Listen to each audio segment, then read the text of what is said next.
আসসালামু আলাইকুম সকল ভিউয়ার্স। আজকে আপনাদেরকে আমি সতর্কতামূলকভাবে একটা ভিডিও দেখাচ্ছি।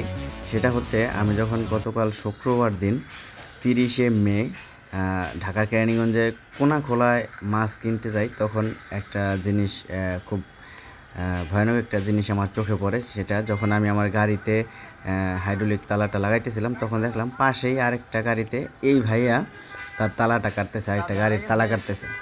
তখন আমি তার কাছে যাই এবং তাকে জিজ্ঞেস করি যে ভাই, আপনার গাড়ি তালা কাটতেছেন কেন, চাবি কোথায়? তখন সে আমাকে বলে যে আমি চাবি নিয়ে এখানে মাছ কেনার জন্য হাঁটতেছিলাম, তো আমার পিছন থেকে কেউ একজন এই চাবিটা খুলে নিয়ে গেছে, ভিড়ের মধ্যে আমি টের পাই নাই। তারপরে আমি যখন আমার গাড়ির কাছে আসি, তখন দেখি যে আমার কাছে আমার চাবিটা নাই গাড়ির। তো এই এই হচ্ছে ঘটনা। তারপরে ভাইয়া ওই তালাটা কাটতেছে, যে কেটে তো অবশ্যই গাড়িটা এখান থেকে বের করতে হবে, গাড়ি নিয়ে যেতে হবে।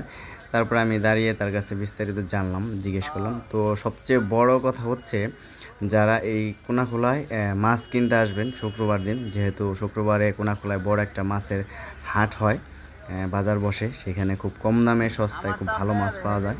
সেক্ষেত্রে অনেকেই লোভে পড়ে আসতে পারেন। তো আসার আগে অবশ্যই গাড়িটারির জন্য ভালো তালা নিয়ে আসবেন এবং নিজে সেই চাবিগুলো সেভে রাখার চেষ্টা করবেন। তা না হলে এই ভাইয়ের মতো বিপদে পড়তে পারেন। এখান থেকে যে কোনো মুহূর্তে গাড়ি আপনার চুরি হতে পারে। আর চুরির আগে এইভাবেই তারা কৌশলে চাবিটা পারলে চুরি করে নিয়ে যায়, কিংবা হয়তো আপনি রেখে মাছ অন্য জায়গায় কিনতে গেছেন, সেখানে আপনাকে ব্যস্ত রেখে এই দিকে হয়তো আপনার গাড়িটা, মূল্যবান গাড়িটা বা পছন্দের আপনার শখের গাড়িটা, বাইকটা নিয়ে যেতে পারে চোর। এই হচ্ছে ঘটনা। তো সবাই সাবধানে থাকার চেষ্টা করবেন এবং নিজের শখের বাইকটিকে সেভে রাখার চেষ্টা করবেন। ধন্যবাদ। আমার ভিডিওটাকে সবাইকে শেয়ার করে দিবেন, যেন সবাই এই বাইক চোরের যেই চক্রটা আছে, সবাই এদের থেকে সতর্ক থাকতে পারে, এদের থেকে তাদের নিজেদের বাইকটিকে সাবধানে রাখতে পারে। ধন্যবাদ।